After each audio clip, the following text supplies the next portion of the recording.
Fighting corruption is dangerous. Of course, one of the most dangerous things to do in this country is to fight those who are fighting the common good of the people. This book was written by Dr. Ngozi Okonjo-Iweala, the former finance minister under former President Goodluck Ebele Jonathan. On May 2011, at Edo Peterside, the chairman of Stanbic IBTC called Ngozi Okonjo-Iweala and informed her that the president-elect will be requesting for her service to return to the country as the new finance minister.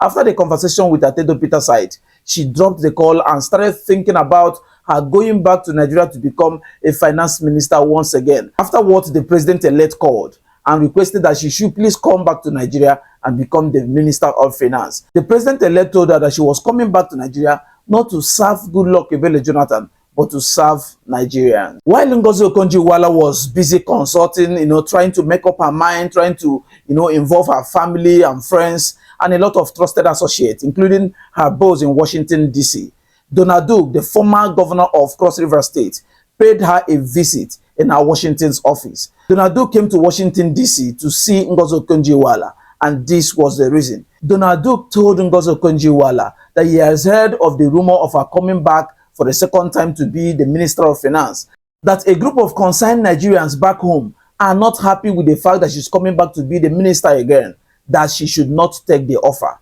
Ngozi was perplexed. She was taken aback.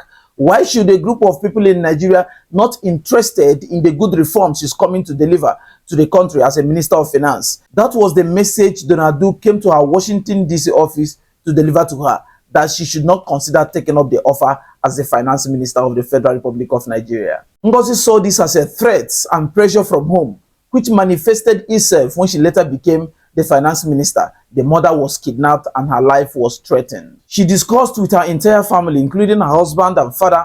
Her father encouraged her, letting her know that putting Nigeria first in her service will be the best that will ever happen to her. There is actually a privilege for the president of a country to call you to come and work under him. It is such a request that you should not reject. Rather, take it as a privilege to deliver your country from the shackles of despondency and poverty and stabilize the economy in a way that the common good of the land will be ensured. While Ngozi Okonjo-Iweala was consulting, making up her mind to come back to Nigeria to become the finance minister for the second time, a call came to her private line. Who was on the other side of the phone? Omolowo Sowore. Sowore called her and discouraged her from coming back home and followed up with subsequent, according to her, false allegations on publications on the news media, especially on the online print. To further act to the call to come back to become the finance minister, the former secretary to the federal government, Anyim Pius Anyim, also called Ngozi Okonjo-Iweala and assured her of his support and the support of the entire government to make sure she functions very well. As all of this were going on, Ngozi consulted his boss in Washington and explained the whole situation. The man encouraged her, citing that Nigeria is a very tough terrain to work as a finance minister, but she can be able to deliver the work perfectly. After attending an economic conference in St. Petersburg, Russia, Ngozi came back with her husband and decided to accept the offer to be the finance minister of the Federal Republic of Nigeria, as well as the coordinating minister of the economy. Before accepting to be the finance minister, Ngozi Okonjo-Iweala gave the president two conditions. One, that she should be allowed to have access to him at least once every week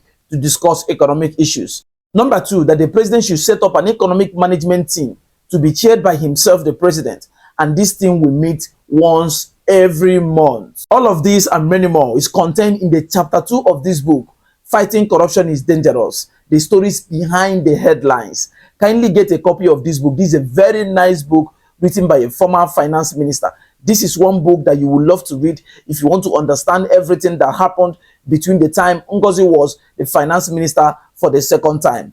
Kindly share this video to all social media platforms and to at least 10 of your WhatsApp contacts. In case you are finding it difficult to have access to this book, just let us know in the comment section and we'll get the book to you. Don't forget that knowledge is light. Seek it with every simplicity it deserves. God bless you and bye for now.